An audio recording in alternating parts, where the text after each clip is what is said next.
welcome to my tutorial for today. How are we all bubbling with the rain? I hope our lives and businesses are smoothly running. Thank you for being here. If you are new, you are welcome to my tutorial for today. So for today's tutorial, we're going to be making a very bogus top. Okay, and as usual, I'm going to be showing you the picture of the exact top we're going to be making. This should not take much of our time. Okay, now the measurement for the top is just the length and then the sleeve, and the sleeve is cutting across from this point across through the back to this point. Okay, I hope you understand. The sleeve is together with the body of the top. All right, now I've made measurements of mine, and the length of my own is 26, and the shoulder, which includes the sleeve, is 68 inches. That is from this wrist across my back to the other wrist. Okay, I hope you understand this. These are just the two measurements we are going to be needing, and then we'll be inserting elastic here and then at the waist line. Okay, let's just hit the cutting table.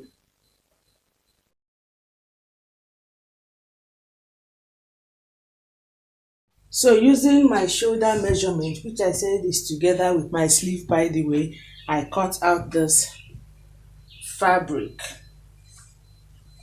Okay, so I'll be folding it this way.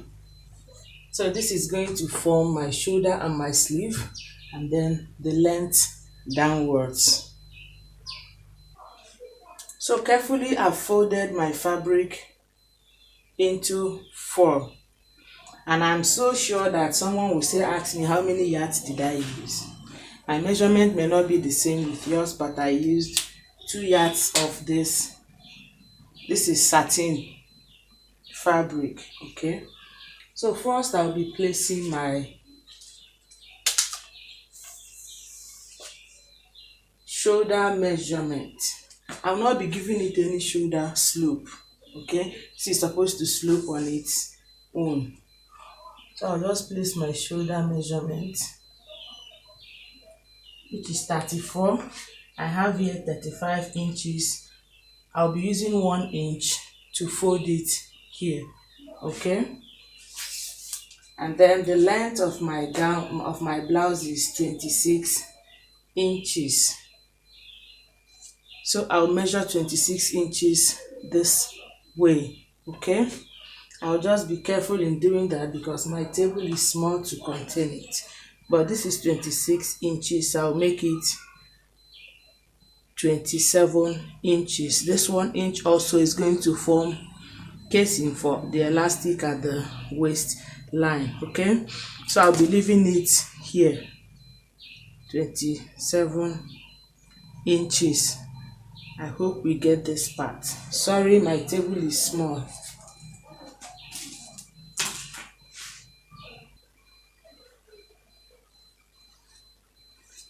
All right, so all I did was to use pin to hold it so that it doesn't shift. That way I can be able to move it up and down for easier understanding. The next thing will be to now impute the neck line measurement. Okay, now this dress doesn't have a zip, as you can clearly see. Okay, so you have to make the neckline in such a way that you can easily put your head through. So I'll be using 4.5 inches neck width,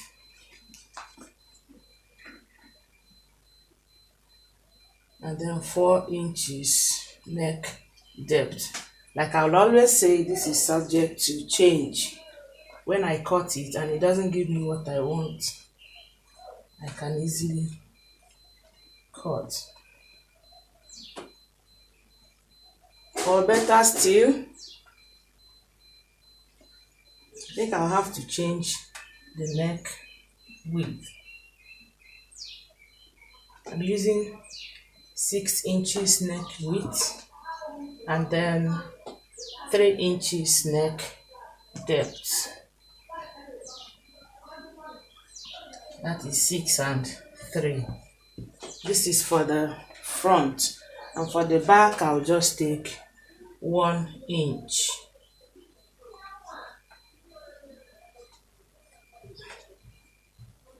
Okay, so this is 3 inches. Please ignore the first one, 3 inches, and this is 1 inch.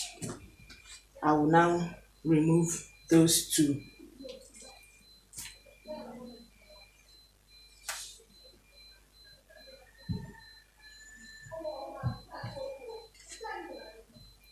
So I remove the 1 inch. When I open it up, I will then remove the front neckline.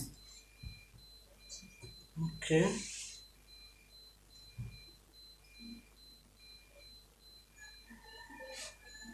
The next thing I will do will be to just carve out the armhole, or the wrist hole rather, since we're no longer making use of our normal shoulder. And in doing that, this is what we're going to be doing. Remember, at the lower part we're attaching a elastic. Okay, so you decide how many inches you want to use to attach your elastic. For me, I think 20 inches is just okay.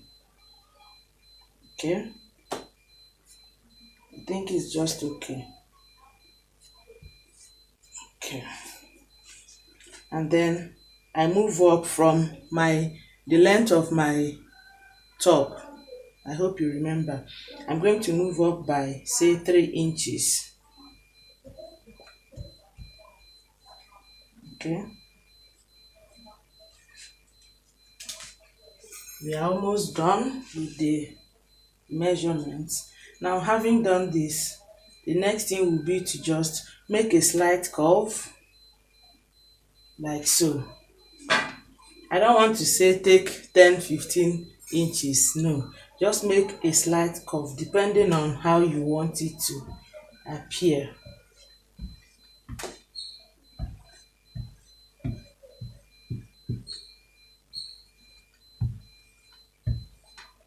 Okay, so now you have something like this. This is now going to form the sleeve.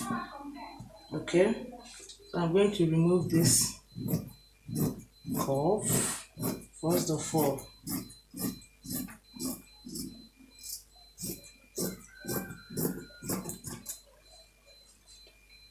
Okay, I remove this.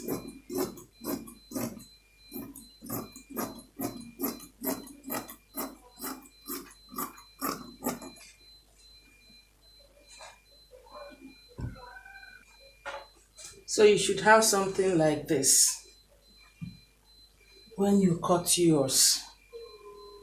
I hope you see it. So we're going to be attaching our elastic here and here at the sleeve. I hope it's clear enough. Okay, so I'll open it up now and cut the front neck depth. When I do that, the next thing I will do is to tape the neckline of both the front and the back, fold the casing for the elastic that will be at the sleeve here, and also the casing for the elastic that will be at the lower part. Okay, so neckline taped. I hope you see it.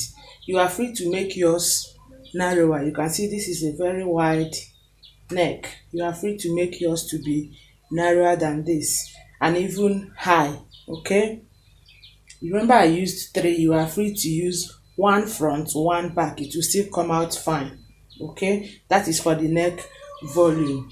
I've also folded the casing for the elastic, so I'll just cut my elastic, pass it through both at the sleeve and at the waist line. Okay, when I do that, I will then stitch up the the two sides. There are no measurements. Okay, when I attach the elastic, I will then stitch up the two sides, but be careful when attaching the elastic so that it doesn't become too tight on you. You can measure your wrist to know the length of elastic to be added. The same thing with your waist. Okay, so for me, for my waist, I'm using 39 inches of elastic, and for my wrist I'm using 7.5 inches. Okay, so like I said, now I'll go to the machine, pass my elastic around the sleeve, okay, and then close it up to the waistline. Okay, I will also pass my elastic. Please, the waistline I talked about is round, not just one side, for the two sides. So I'm going to be dividing it into two, one for each side. Okay, this is the end result. And please, let me quickly add, in case you don't want your neckline to be as wide as mine, you can choose to narrow it down. Okay, you can also make the front and the back neck volume to be the same. It will come out very fine if you make the back 1 inch and the front 1 inch. It will give you something like this. I hope you see it. It's almost straight, but it's a neckline. Okay, since this is a satin fabric, it will always drop. Okay, so feel free either to go with this where the front is lower than the back, or where the front and the back are the same thing, looking like almost a straight line. Okay, thank you for watching till the end. Go ahead and try your own at home. I'm supposed to try this out, but it's not going to fit me perfectly now, but later. Okay, but I'm sure it's going to fit whoever wears it. Take very good care of yourself, be innovative, and don't ever forget being nice and kind to people around you. Bye.